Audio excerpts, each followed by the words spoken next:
The well-diggers had all told Matilda Brooks the same thing before they packed up their tools and left her homestead for good.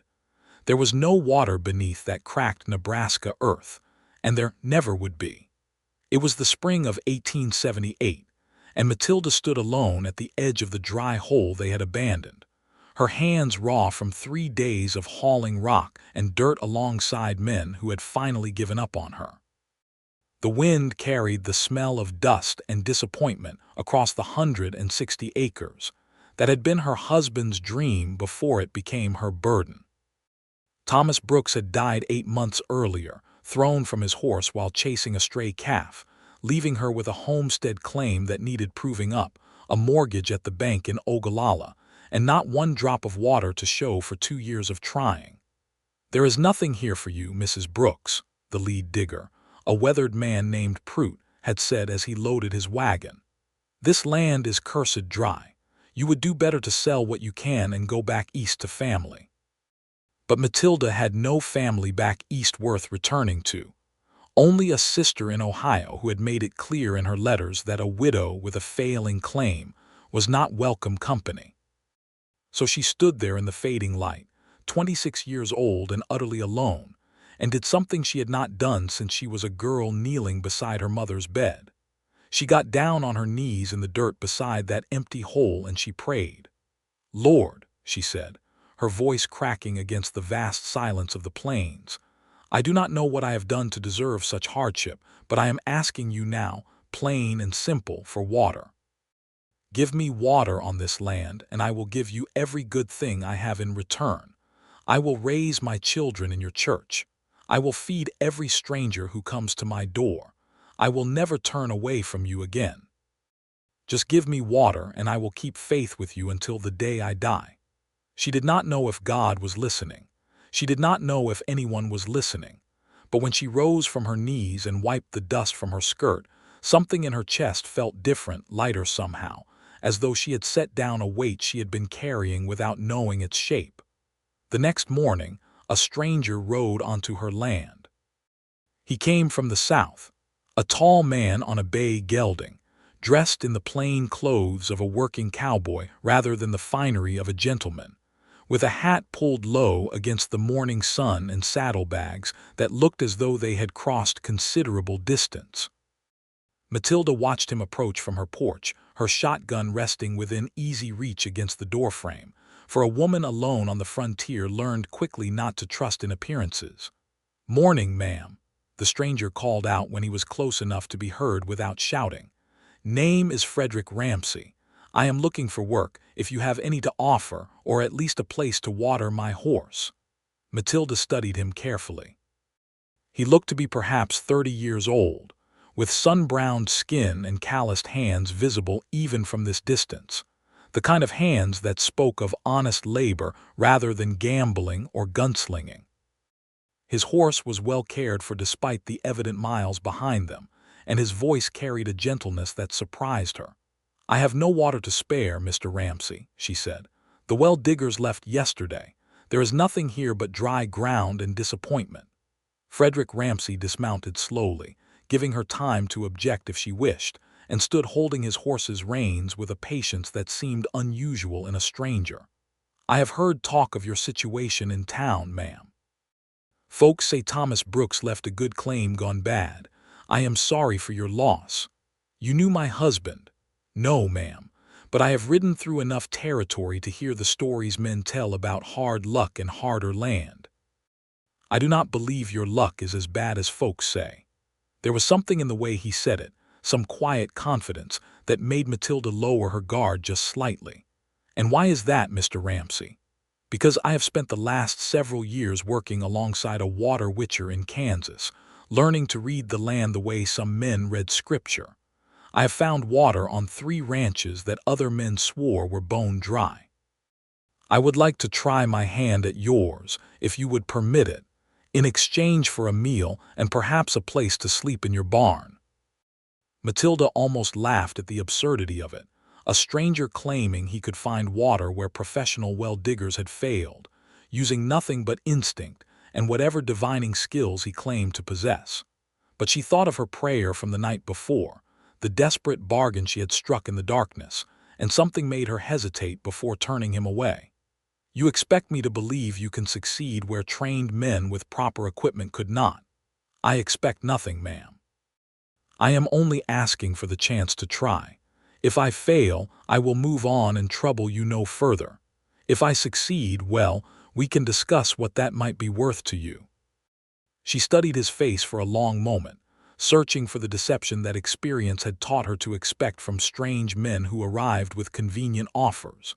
But she found only earnestness there, and something else she could not quite name, a kind of steady warmth that reminded her, painfully, of the way Thomas used to look at her before the world had worn that softness away. "Very well, Mr. Ramsey," she said finally. "You may try. There is a well house you can sleep in tonight, and I will provide supper, though it will be simple fare. But I warn you, 3 separate crews of men have already failed on this land. I do not hold much hope for a lone stranger with a stick." Frederick smiled then, the first genuine smile she had seen from him, and it transformed his weathered face into something almost boyish despite the lines that years of sun and hard work had carved there. "I do not use a stick, ma'am, though I understand why folks think of witching that way. I use a forked branch of willow, and more than that, I use patience and observation. Water does not hide as well as men think it does. It only requires someone willing to look properly."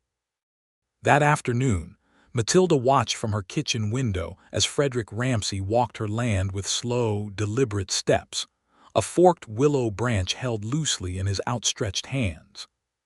He moved across the property in a pattern that seemed random at first, but revealed itself as methodical, covering ground in overlapping arcs, pausing occasionally to kneel and examine the soil or the sparse vegetation that managed to survive in this unforgiving place. She had seen witchers before, traveling men who claimed mystical powers, and often as not took payment before revealing their methods produced nothing but false hope. She expected Frederick to be similar, another confidence man working an angle she had not yet identified. But there was something different in his manner, a quiet seriousness that seemed at odds with charlatan tricks.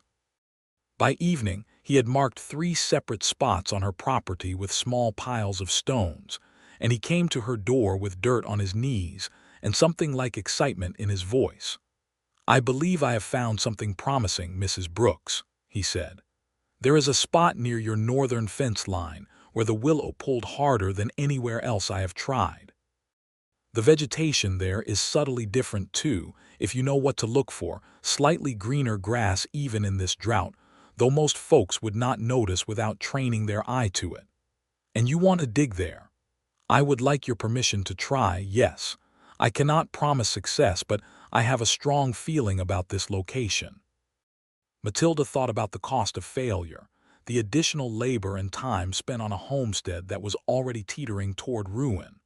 But she also thought about her desperate prayer, spoken into the darkness with nothing but faith to sustain it, and the strange coincidence of a stranger arriving the very next morning claiming exactly the skill she needed most.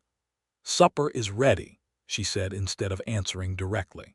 "We can discuss the digging after you have eaten something." Over a simple meal of beans and cornbread, Matilda learned more about Frederick Ramsey than she had intended to ask. He spoke of growing up in Missouri, the 3rd son of a farmer who could not afford to leave him much inheritance, and how he had gone west seeking his fortune like so many young men of his generation. He had worked cattle drives, mined briefly in Colorado without success, and eventually found his way into water witching almost by accident when an old-timer named Josiah Pratt had taken him under his wing. "Josiah always said water witching was not magic," Frederick explained, his eyes reflecting the lamplight as he spoke. "He said it was about understanding how water moves through the earth, how certain rock formations channel it, how the land itself tells you where to look if you know how to listen. The willow branch just helps a man focus his attention, gives his hands something to do while his mind does the real work. And you believe this, that the land speaks to those who listen. I believe some men are given gifts they do not fully understand, Mrs. Brooks." I do not claim to comprehend why the branch pulls where it does, only that it has proven true more often than false in my experience." Matilda found herself watching his hands as he spoke, the way they moved when he described his work, animated and confident in a manner that suggested genuine passion rather than performance.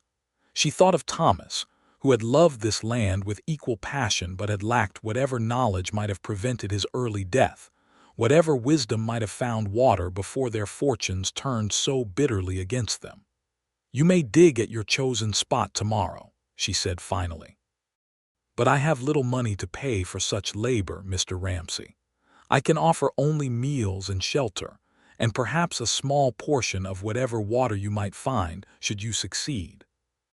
"That would be more than fair, ma'am. Truth be told, I have found that success brings its own rewards in this business. Ranchers talk, and a man who can find water where others cannot is never long without work in this territory." That night, as Matilda lay in the bed she had once shared with Thomas, she found herself thinking about the strange turn her fortunes had taken. Perhaps it was coincidence, nothing more than a wandering cowboy seeking work happening upon her property at a convenient moment. But she could not shake the feeling that something larger was at work, some divine hand guiding events in response to her desperate bargain. She slept fitfully, dreaming of water flowing clear and cold from ground that had given her nothing but hardship, and woke before dawn to the sound of Frederick already at work outside, his shovel breaking ground at the spot he had marked the day before. The digging took 3 days.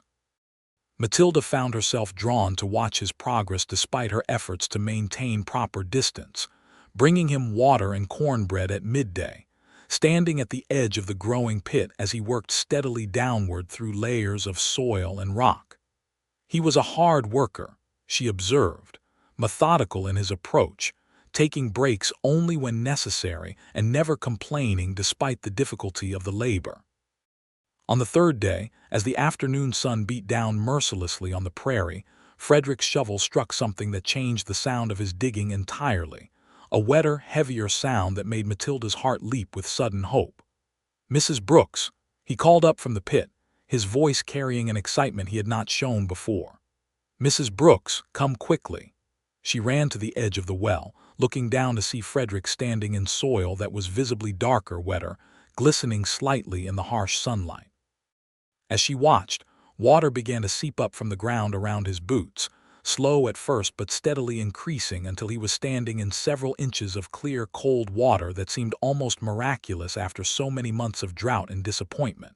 "You found it," she whispered, hardly daring to believe what she was seeing. "You actually found water."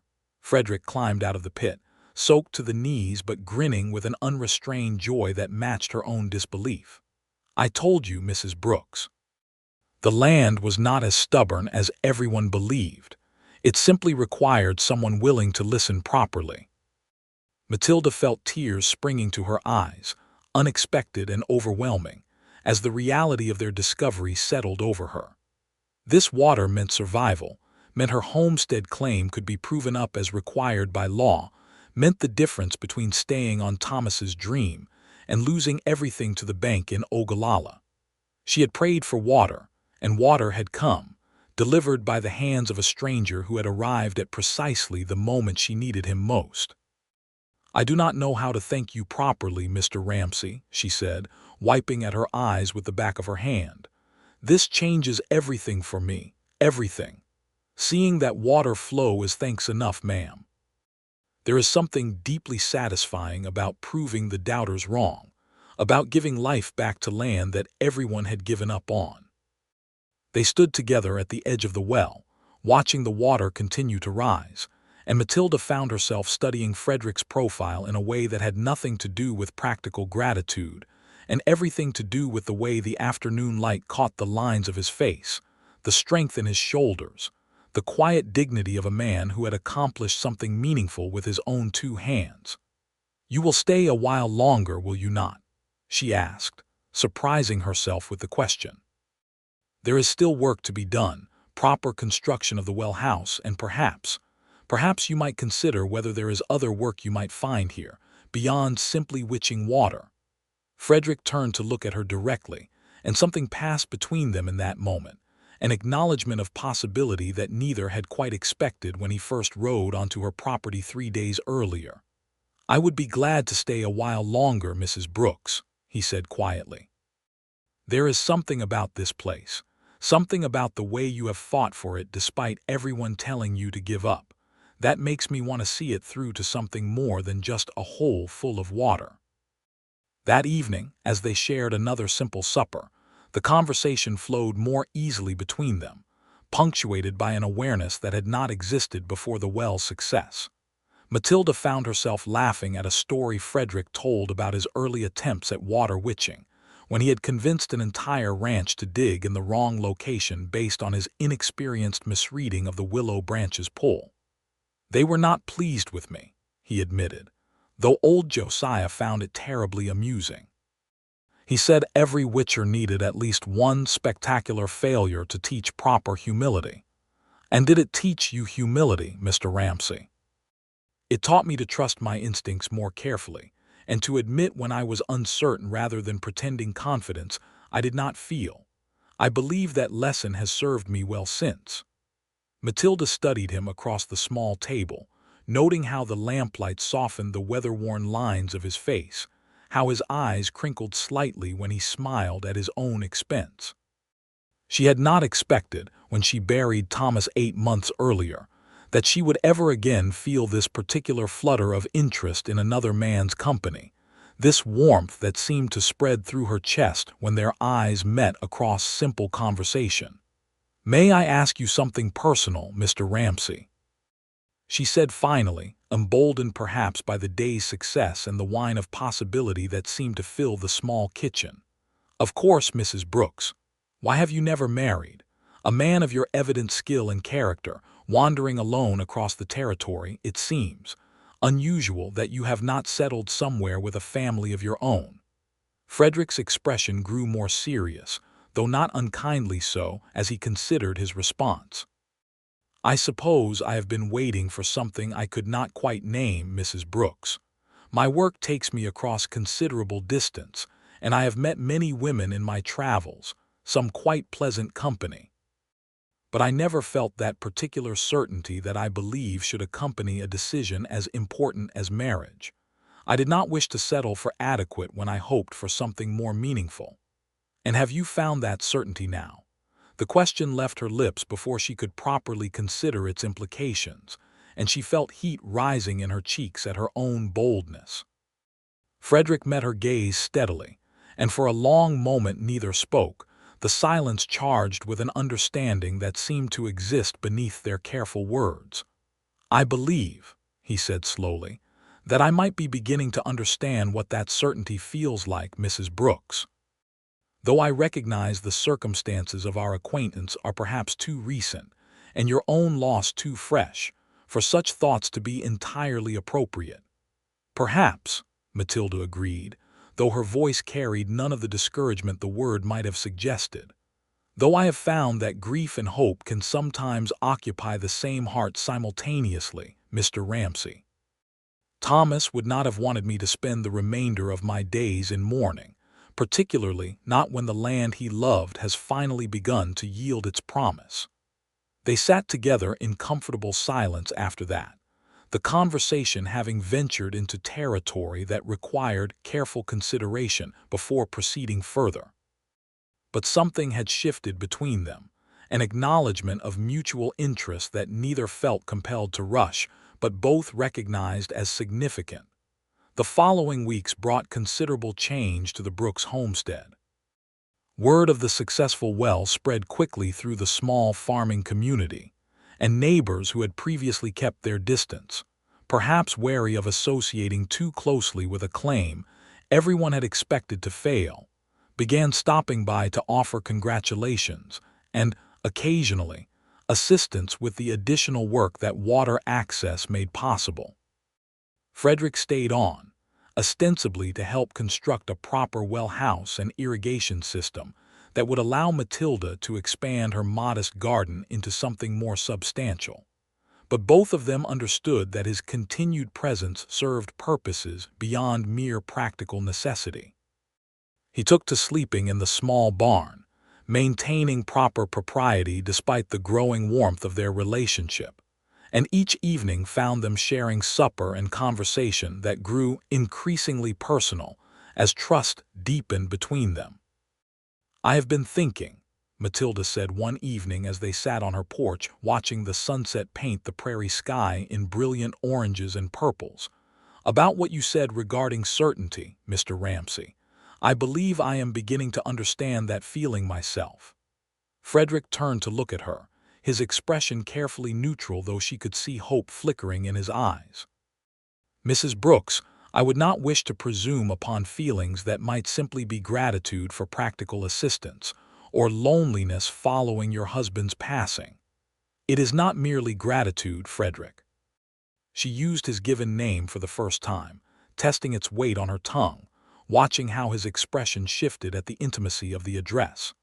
"I have come to value your company for reasons that extend well beyond the water you helped me find. You possess a gentleness of spirit that reminds me why I believed in love in the first place, before hardship taught me to expect only disappointment." Matilda. Her name and his voice carried a tenderness that made her breath catch slightly. "I have tried to maintain proper distance, recognizing the delicate nature of your circumstances. But I confess that my feelings for you have grown considerably beyond what might be expected between a homesteader and the man who helped find her water." "What are you saying, Frederick?" He rose from his chair and moved to kneel beside hers, taking her hands in his own weathered palms with a gentleness that belied their strength. "I am saying that I believe I have fallen in love with you, Matilda Brooks. I know it has been less than a month since I first rode onto your property, and I know that such swift attachment might seem imprudent given your recent widowhood. But I cannot pretend indifference to feelings that grow stronger with each passing day." Matilda felt tears springing to her eyes again, though these carried none of the desperation of her earlier prayers, only overwhelming joy at hearing words she had not dared hope to hear again after Thomas's death. "I love you as well, Frederick Ramsey. I did not expect to find such feeling again, not after burying my husband, not after months of grief and struggle that seemed to promise nothing but continued hardship. But you arrived like an answer to prayers I barely dared to speak, and you have given me not just water for this land but hope for my heart as well." He kissed her then, gently at first and then with growing passion as she responded in kind, the accumulated tension of weeks spent in careful propriety finally finding release in that tender embrace. When they finally parted, both were breathing unsteadily, and Frederick's hands remained cupped around her face as though he could not quite believe the reality of what had just transpired. "I would like to marry you, Matilda," he said, his voice thick with emotion. "I know this is perhaps too soon by proper standards, but I have wasted years wandering without purpose, and I do not wish to waste another day pretending that my heart does not already belong entirely to you." "Yes," she answered without hesitation, surprising herself with the immediate certainty of her response. "Yes, Frederick, I will marry you, though I believe we should wait perhaps a few months, both for propriety's sake and to allow us proper time to build the foundation our marriage will require. There is still much work to be done here, and I would prefer we begin our life together on solid ground rather than rushing into something we might later regret." Frederick smiled, understanding the practical wisdom in her words despite his evident eagerness. "You are right, as always, my love. We shall wait the proper period, and use that time to build not just our relationship, but this homestead into something worthy of the family we hope to create together." That night, after Frederick had retired to the barn and Matilda lay alone in her bed, she found herself reflecting on the strange sequence of events that had brought her to this moment of unexpected happiness. She thought of her desperate prayer beside the empty well, the bargain she had struck with God in her darkest hour, and the remarkable way that bargain seemed to have been honored not just with water but with love itself. She rose from bed and knelt beside it, as she had done that night at the well, and offered a different kind of prayer, one filled with gratitude rather than desperation. Thank you, Lord, for hearing my prayer and answering it in ways I could not have imagined. Thank you for sending Frederick to this land, for the water he found and for the love that has grown between us. I will keep my promise to you, to raise my family in faith and to share whatever blessings come to us with those in need. I am grateful beyond words for this second chance at happiness. The months that followed brought steady progress to both the homestead and the relationship between Matilda and Frederick.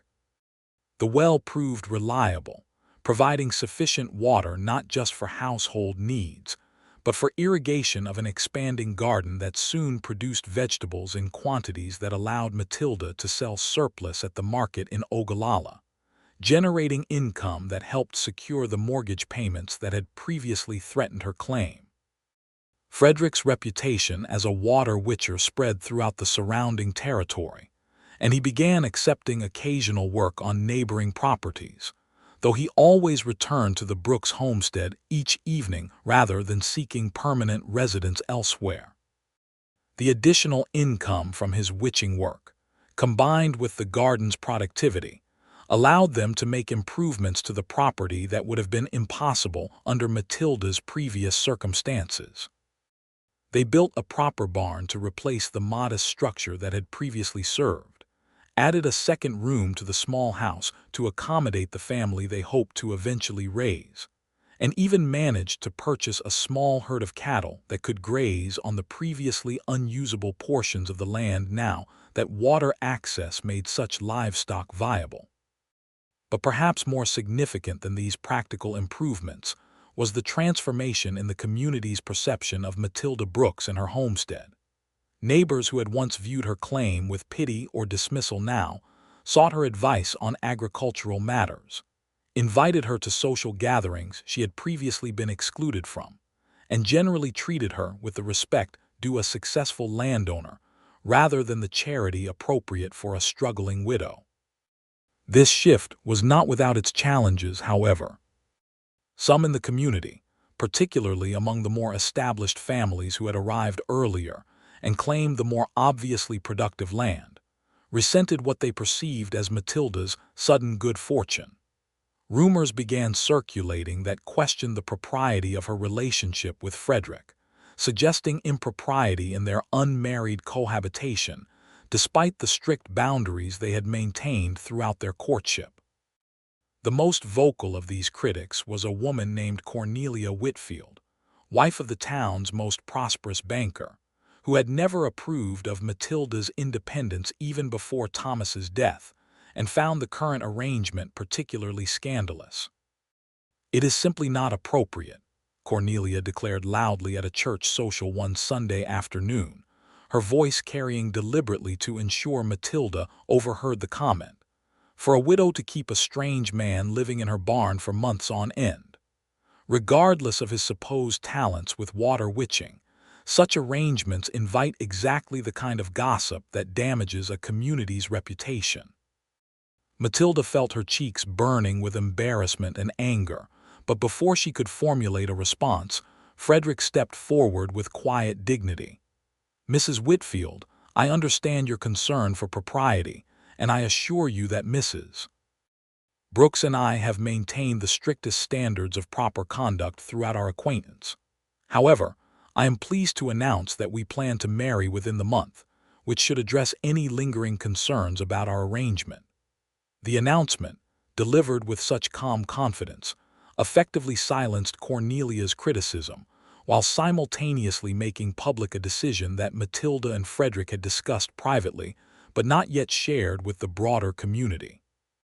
Matilda looked at Frederick with surprise and gratitude, understanding that his public declaration had been both a defense of her reputation and a genuine expression of his commitment to their future together. "Within the month?" she asked quietly as they walked home from the social gathering, the prairie stretching golden and vast around them in the late afternoon light.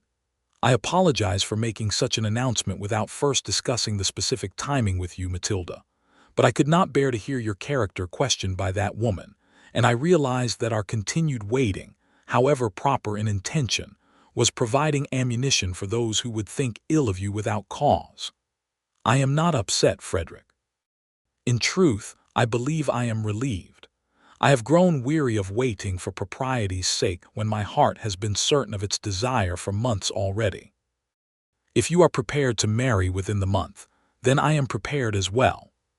They were married on a bright June morning in 1878, in a simple ceremony held at the small church in Ogallala, with Reverend Michael Sullivan presiding over vows that both Matilda and Frederick spoke with evident sincerity and joy. Many of the same neighbors who had previously dismissed Matilda's claim as hopeless now attended the wedding celebration, bringing gifts and well wishes that reflected the community's gradual acceptance of her success and happiness. Even Cornelia Whitfield attended, though her congratulations carried a somewhat forced quality that suggested continued reservation about the match despite its now proper legal foundation. But Matilda found she cared little for such lingering disapproval, her heart too full of joy at finally marrying the man who had transformed both her homestead and her life. The wedding night brought a tender consummation of feelings that had been building for months, Frederick's gentleness matching the passionate commitment he had shown throughout their courtship. Matilda found herself marveling at the completeness of her happiness, the way this second chance at love felt both different from and equally precious to what she had shared with Thomas, honoring his memory while embracing the new life she was building with Frederick. "I never expected such happiness could follow such loss," she whispered to him as they lay together in the darkness of their marriage bed. "Thomas's death nearly broke me, Frederick. I did not believe I would ever again feel this particular joy, this certainty of belonging with another person." "Grief and love are not enemies, my darling," Frederick replied, holding her close against his chest. "I believe Thomas would be glad to see you happy, to know that the land he loved has finally yielded its promise, and that you have found someone to share both its burdens and its blessings." Their marriage settled into a comfortable rhythm over the following months, Frederick dividing his time between managing their own expanding property and accepting witching work on neighboring homesteads when opportunities arose. His reputation continued to grow, and soon he was traveling considerable distances to assist other struggling settlers, always returning home to Matilda with stories of successful wells that transformed other families' fortunes just as hers had been transformed. By autumn, Matilda discovered she was expecting their first child, news that filled both of them with profound joy despite the inherent uncertainties of childbirth on the frontier. Frederick immediately began making additional preparations, ensuring their small house would accommodate a growing family, and reducing his travel commitments to remain closer to home as her pregnancy progressed. "I want to be present for this child's arrival," he told her one evening as they sat together reviewing their finances and planning for the future. "I have missed too much in my years of wandering, and I do not intend to miss the birth of our first child." "You have been nothing but attentive, Frederick," Matilda assured him, though she appreciated his evident dedication to their growing family. "I believe our child will be fortunate indeed to have such a devoted father." The pregnancy progressed without significant complication, though Matilda experienced the usual discomforts that accompanied carrying new life during the physically demanding work of frontier homesteading. Frederick took on additional household duties to ease her burden, learning to cook simple meals and handling many of the outdoor chores that would normally have fallen to her, all while maintaining their expanding garden and the small herd of cattle that continued to provide additional income. Their son, whom they named Thomas Frederick Ramsey in honor of both Matilda's first husband and his own father, was born in the spring of 1879, nearly a year after Frederick's initial arrival at the homestead that had once seemed destined for failure. The birth was attended by a midwife from town, Sarah Coleman, who had assisted with numerous births throughout the region, and pronounced both mother and child healthy despite the inherent risks of frontier childbirth. Frederick's joy at his son's birth was evident to everyone who witnessed his behavior in those first days. His constant attention to both Matilda's recovery and the infant's needs, reflecting a devotion that surprised even those who had grown accustomed to his gentle character. He would spend hours simply holding his son, marveling at tiny fingers and toes, whispering promises about the future he hoped to build for this new addition to their family. "He has your eyes, Matilda," Frederick observed one evening as they sat together, young Thomas nursing peacefully in his mother's arms. "Though I suspect he shall inherit your stubbornness as well, given how forcefully he announced his arrival into this world." Matilda laughed softly, careful not to disturb the feeding infant. "I believe stubbornness will serve him well, given the challenges this land continues to present. He shall need every bit of determination his parents can instill in him to thrive on this frontier." The homestead continued to prosper in the years that followed, the reliable water source allowing for agricultural success that had seemed impossible during Matilda's earlier years of struggle. Frederick's reputation as a water witcher spread throughout multiple counties, and he found himself increasingly in demand, though he always maintained careful balance between his professional obligations and his commitment to family life. In 1881, Matilda gave birth to their second child, a daughter they named Rebecca after Frederick's mother, who had passed away years earlier but whose memory he cherished deeply. Rebecca proved to have her father's calm temperament from birth, rarely crying except when genuinely distressed, and quickly became the darling of both her parents and her older brother, who took his role as protective sibling with evident seriousness despite his young age. The following years brought both joys and challenges typical of frontier life. A particularly harsh winter in 1882 tested the family's resilience, with heavy snows making travel nearly impossible for weeks at a time and requiring careful management of their stored supplies. But the well that Frederick had discovered years earlier continued to provide reliable water even through the coldest months, a constant reminder of the blessing that had initiated their remarkable story together. Drought threatened neighboring properties in 1883, causing significant hardship for families who had not been fortunate enough to secure reliable water sources. Frederick found himself in high demand during this period, traveling to assist struggling homesteaders throughout the region, his skills proving invaluable to communities desperate for solutions to their agricultural challenges. Matilda managed their own property during these absences with the same determination that had originally caught Frederick's attention, ensuring their children were cared for while maintaining the farm's productivity despite her husband's frequent travels. "I sometimes wonder," Matilda mused one evening after Frederick had returned from a particularly successful witching expedition that had brought water to 3 separate properties in a neighboring county, "whether we made the right choice in allowing your work to take you away from home so frequently. The children miss their father terribly during your absences." Frederick considered her words seriously, understanding the weight of her concern despite the financial benefits his work provided. "Perhaps we should consider limiting my travels to closer distances, Matilda. Our own property has grown sufficiently productive that we no longer require the additional income my witching work provides. I could focus instead on properties within a day's ride, allowing me to return home each evening rather than extending my absences for weeks at a time." This adjustment proved beneficial for the family's overall happiness, allowing Frederick to maintain his valued skills while ensuring his continued presence in his children's daily lives.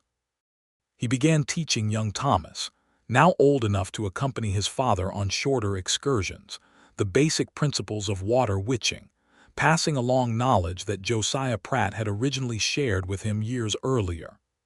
"Every skill deserves to be passed forward, son," Frederick explained as they walked together across a neighboring property, willow branch in Thomas's small hands as he attempted to mimic his father's careful technique.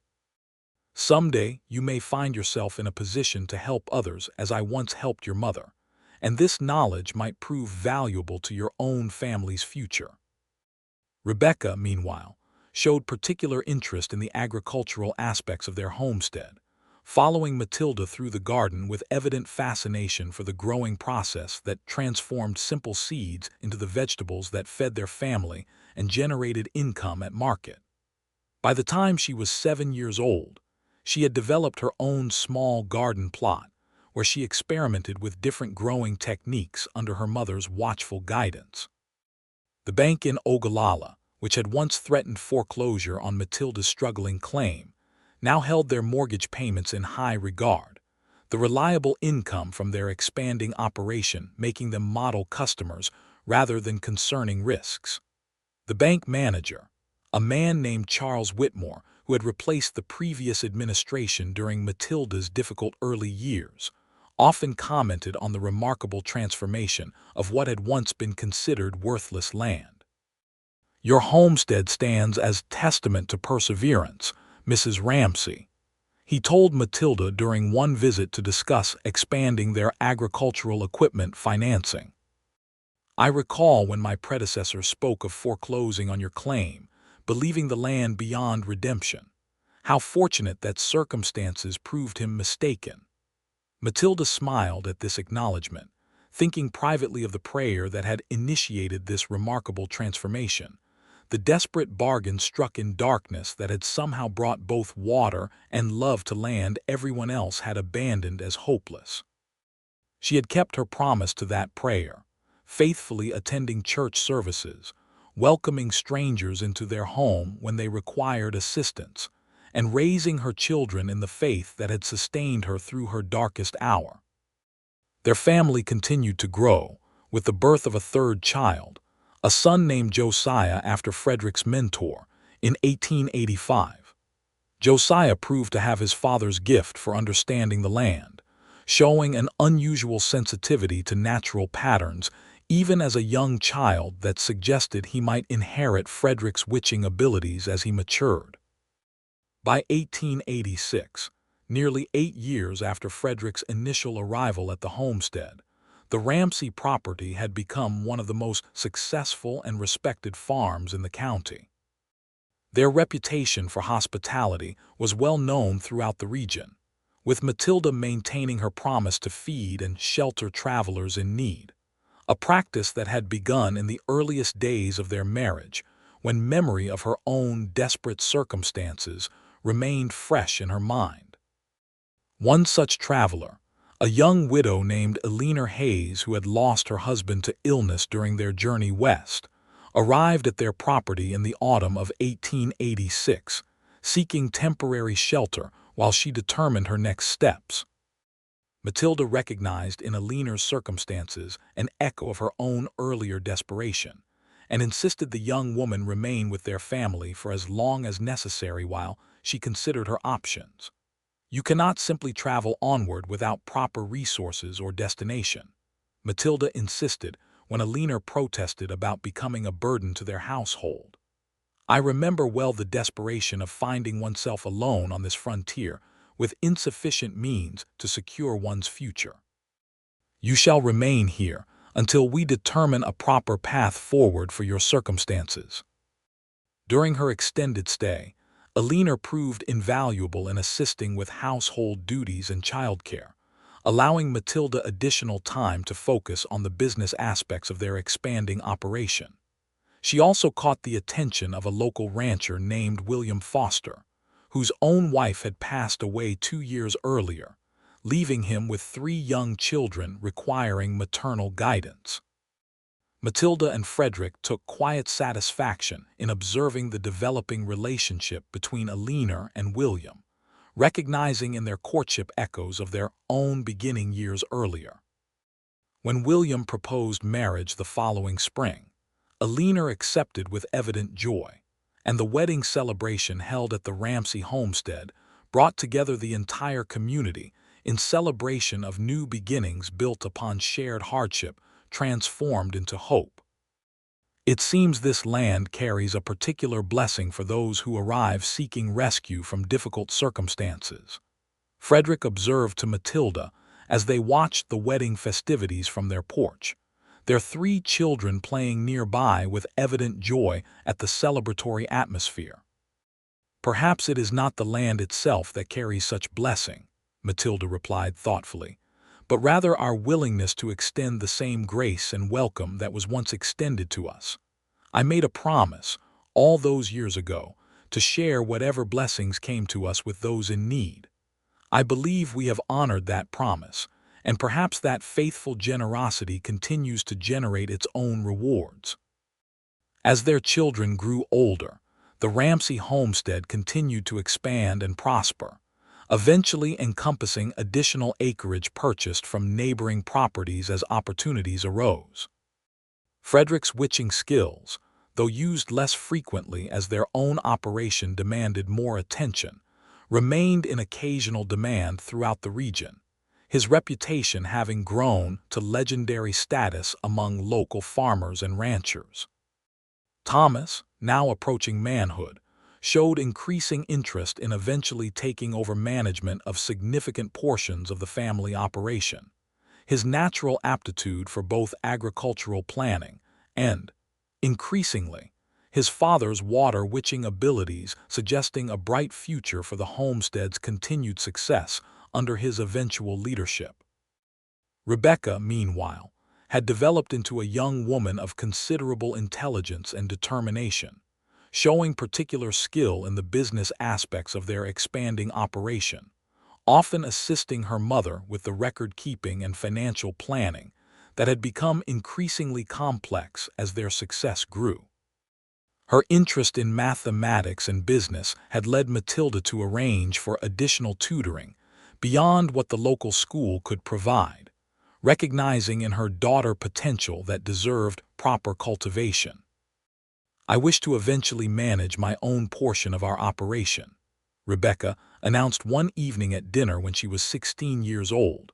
Her declaration met with proud smiles from both parents who had long recognized her capability and ambition. "Perhaps I might oversee the garden expansion we have discussed, developing it into a proper commercial operation that could supply vegetables to multiple markets rather than simply our local town."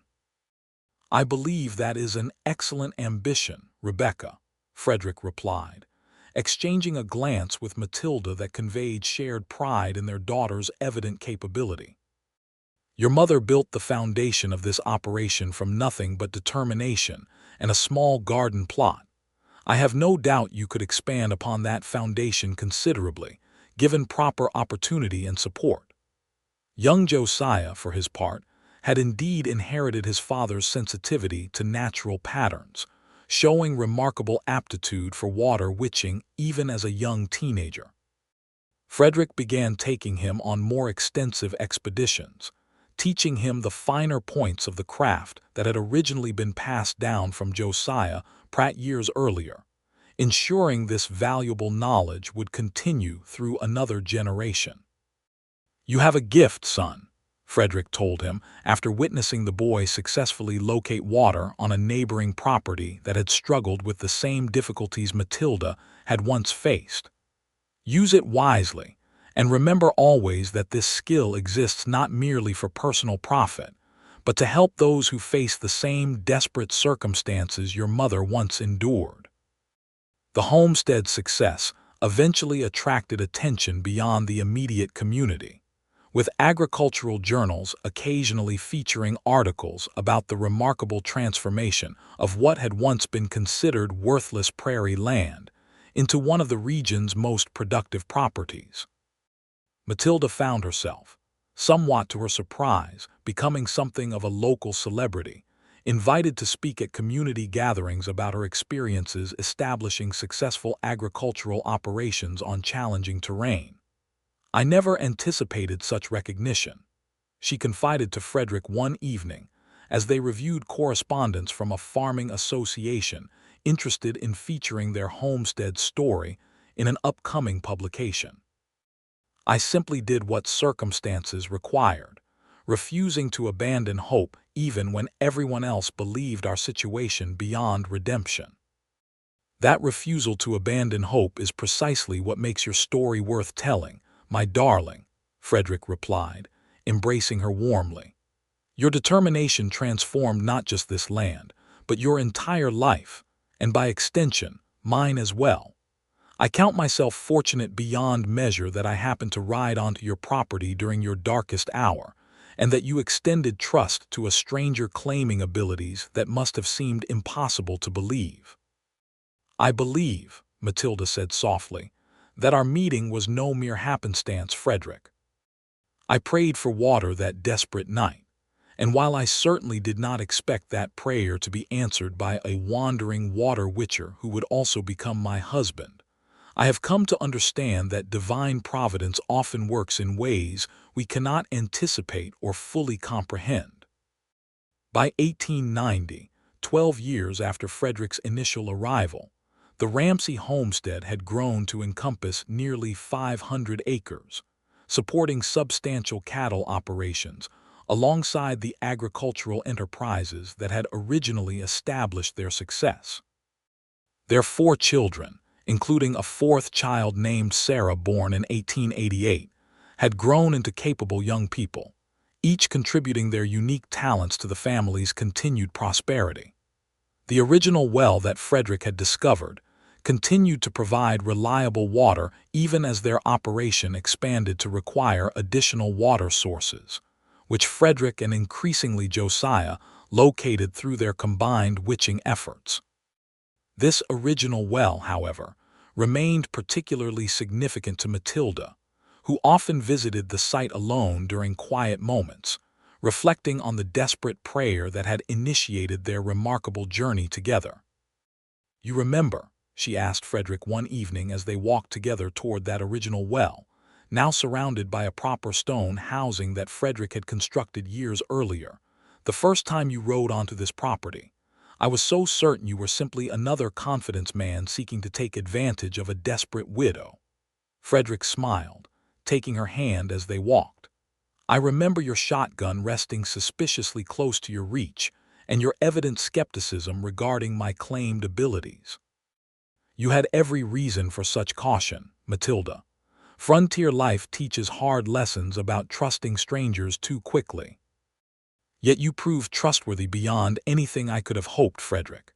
You gave me water for this land, but more importantly, you gave me back my capacity for love and hope, qualities I feared I had lost forever when Thomas died." They stood together at the well's edge, much as they had stood 12 years earlier when water first flowed from ground everyone believed permanently dry. The stone housing Frederick had constructed bore a small plaque added years earlier at Matilda's insistence that read simply, "Faith Rewarded, 1878. "I still believe," Matilda continued, her voice carrying the weight of years reflecting upon that transformative moment, "that God heard my desperate prayer that night and answered it not just with water but with everything that followed. Our marriage, our children, this entire prosperous life we have built together, none of it would have been possible without that moment of desperate faith." "Perhaps," Frederick agreed, wrapping his arm around her shoulders as the prairie sunset painted the sky in brilliant colors around them. "Divine providence simply required a willing vessel through which to work its blessings. I am grateful beyond words that I happen to be that vessel, and that you possess sufficient faith to trust a stranger's claims about hidden water and, eventually, hidden love." Their children, now old enough to understand something of their parents' remarkable story, often asked about those early days when their mother had struggled alone against seemingly impossible circumstances. Matilda and Frederick made it a practice to share these stories during family gatherings, ensuring their children understood both the hardships their parents had overcome and the faith that had sustained them through the darkest periods of struggle.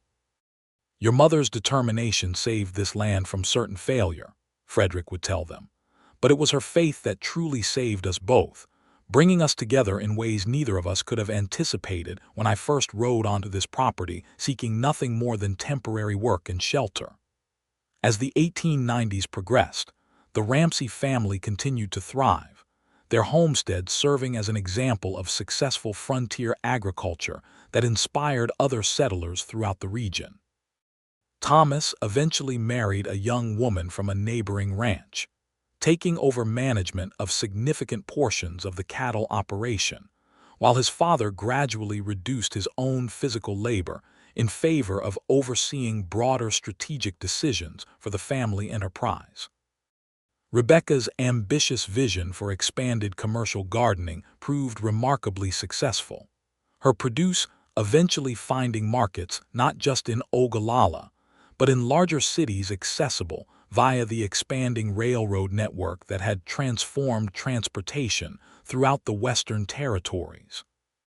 She never married, choosing instead to dedicate herself fully to business pursuits, a decision her parents supported despite occasional social pressure, suggesting a woman should prioritize marriage and family over commercial ambition. "Times are changing, Frederick," Matilda observed when discussing their daughter's unconventional choices with her husband. "Perhaps our daughter represents a new possibility for women on this frontier, one where personal ambition and business success need not be sacrificed for the sake of traditional expectations." Josiah, following in his father's footsteps, became renowned throughout multiple territories for his exceptional water witching abilities, eventually traveling as far as the Dakota Territory to assist struggling homesteaders facing the same desperate circumstances his mother had once endured.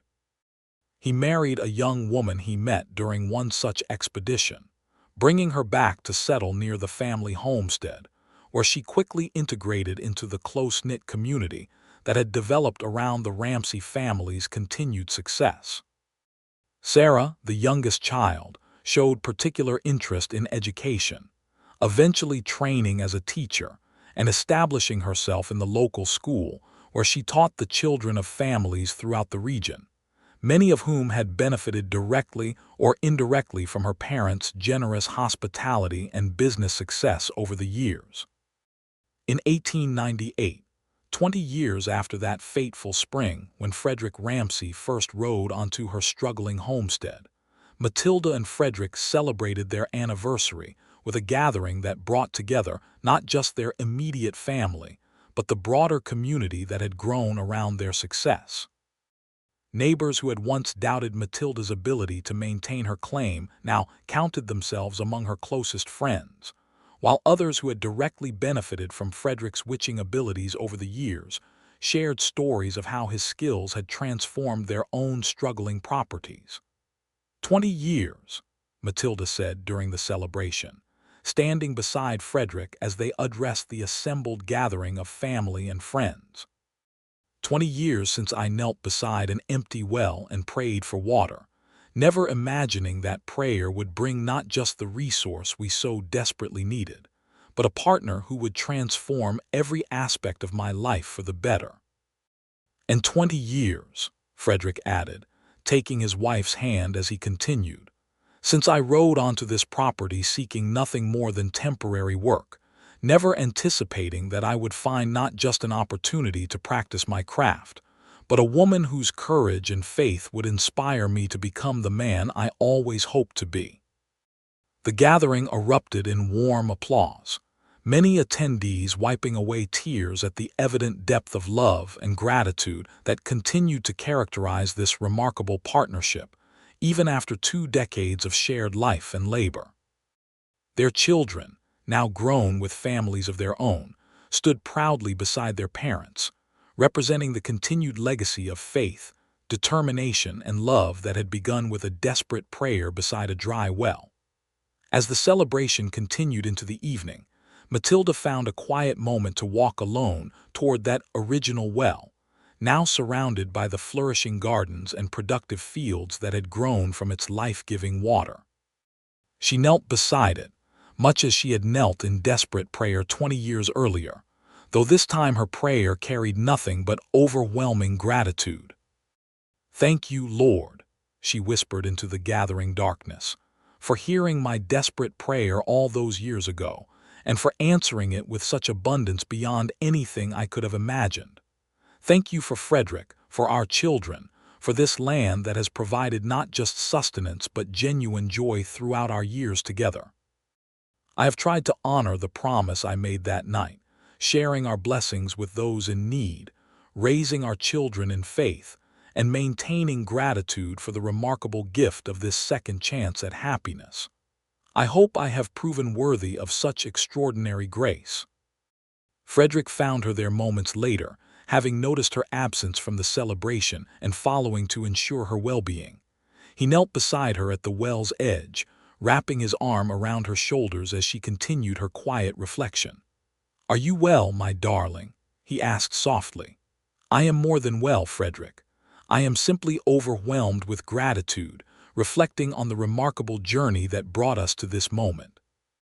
20 years ago, I believed my life essentially over, my hopes for the future buried alongside Thomas in that small cemetery outside town. Yet here we stand, surrounded by children and grandchildren, prosperity and love beyond anything I could have imagined during those desperate days." "I share that gratitude completely," Frederick replied, kissing her gently. "I was a wanderer without clear purpose before I found you, Matilda. You gave me not just a home and family, but genuine meaning for my existence, purpose that extended beyond simple survival into something approaching true fulfillment." They remained together beside that transformative well as darkness fully settled over the prairie, the celebration continuing behind them with laughter and music that carried across the productive fields their combined efforts had created from what everyone once believed worthless, cursed land. The stars emerged overhead in the clear frontier sky, the same stars that had witnessed Matilda's desperate prayer 20 years earlier, now witnessing instead a celebration of faith rewarded and love fulfilled. Their story became something of a local legend over the following years, told and retold throughout the community as an example of how faith, determination, and openness to unexpected possibility could transform even the most desperate circumstances into remarkable success. Young couples facing their own frontier challenges would sometimes seek out Matilda and Frederick's advice, hoping to learn something of the wisdom that had guided their remarkable partnership through decades of shared labor and love. "The secret," Matilda would tell them, "is never abandoning hope, even when circumstances seem beyond redemption. I prayed for water that desperate night, uncertain whether anyone was truly listening. Yet that prayer opened my heart to possibilities I could not have anticipated, allowing me to recognize genuine goodness and opportunity when they arrived in unexpected form. And trust your instincts about people," Frederick would add. "I recognized something remarkable in Matilda's determination from our very first meeting, despite the obvious skepticism she maintained toward a stranger claiming unusual abilities. That initial trust, however cautiously extended, allowed our relationship to develop into something neither of us could have anticipated. As they aged together, watching their children build their own families and their grandchildren begin exploring the world with the same curiosity and determination that had characterized their parents' remarkable journey, Matilda and Frederick maintained their deep partnership, their love, if anything, growing stronger through decades of shared experience and mutual respect. The homestead that nobody had wanted, the land that experienced well diggers had declared permanently barren, had become not just agriculturally productive, but the foundation for a family legacy that would continue for generations. The bargain Matilda had struck with God that desperate night had indeed been honored, not just through the immediate blessing of water, but through the accumulated blessings of love, family, and purpose that had followed in the water's wake. In their later years, as Frederick's health began gradually declining with the natural progression of age, Matilda found herself once again reflecting on the remarkable journey that had brought them together. She would sit beside him on their porch during quiet evening hours, watching the sunset paint the prairie sky just as it had during their earliest courtship, grateful for every year they had shared together. "I have no regrets, Matilda," Frederick told her during one such evening in 1908, 30 years after his initial arrival at her struggling homestead. Whatever time remains for us, I consider myself the most fortunate man alive to have shared this remarkable journey with you. You gave my wandering life purpose and meaning I never anticipated finding. And you gave me hope when I believed hope had abandoned me entirely, Matilda replied, taking his weathered hand in her own. We built something extraordinary together, Frederick, from nothing but faith and determination and, eventually, love. I would not trade a single day of our shared journey, regardless of whatever challenges we faced along the way.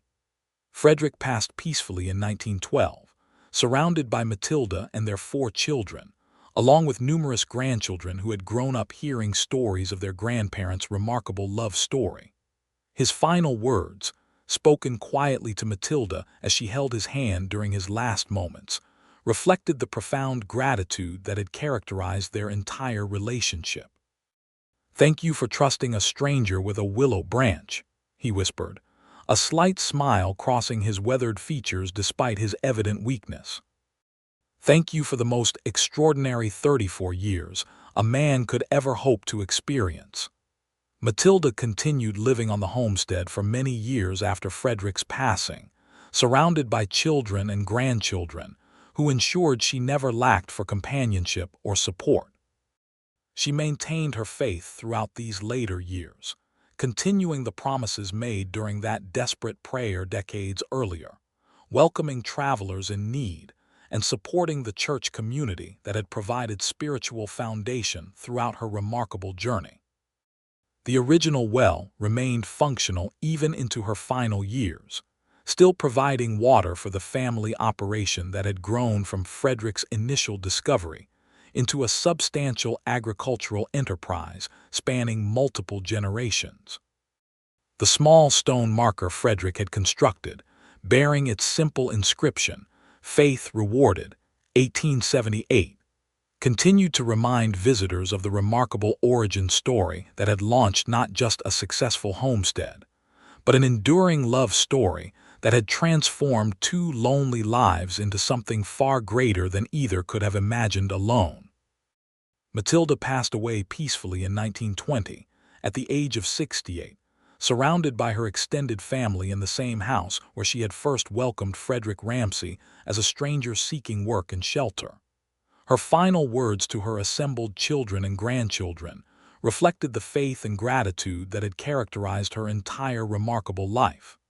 "Never abandon hope," she told them, her voice weak, but her conviction evident despite her physical frailty. "I prayed for water on a night when I believed everything was lost, and God answered that prayer with abundance beyond anything I could have imagined, including your grandfather's love and the family we built together. Trust in faith, even during your darkest moments, and remain open to the unexpected ways that divine providence might choose to answer your prayers." She was buried beside Frederick in the small cemetery outside Ogallala, their graves marked with a single headstone that bore both their names along with a simple inscription reflecting the remarkable story of their meeting and enduring partnership. "Water and love, found together, 1878, united in faith until death and beyond." The homestead they had built together continued to prosper under the management of subsequent generations, the original well still providing water more than a century after Frederick's remarkable discovery. First transformed land, everyone believed permanently cursed into a thriving agricultural operation. The story of Matilda Brooks and Frederick Ramsey, of desperate prayer answered through unexpected love, continue to be told throughout the region as an enduring example of how faith, courage, and openness to unexpected possibility could transform even the most hopeless circumstances into extraordinary blessing. Their descendants, spread throughout multiple states by the time the 20th century reached its later decades, maintained connection to this original homestead through occasional family reunions held at the property that remained in family ownership through succeeding generations. Visitors to these gatherings would often walk to that original well, now largely ceremonial given modern water systems that had long since replaced the need for manual pumping, but still maintained as a reminder of the remarkable love story that had begun beside its life-giving waters. The story of the homestead nobody wanted, which had struck water the same week Matilda Brooks struck her desperate bargain with God, remained a testament to the power of faith combined with human determination and unexpected love, a reminder that even in the harshest circumstances, hope could yield remarkable blessing for those willing to trust in possibilities beyond their immediate understanding. Frederick Ramsey had arrived as a stranger seeking simple work, but had discovered instead a partnership that would define both their lives with purpose, joy, and enduring love that lasted until death, and whose legacy continued through generations that followed in their footsteps across the transformed prairie land they had built together from nothing but faith, water, and love.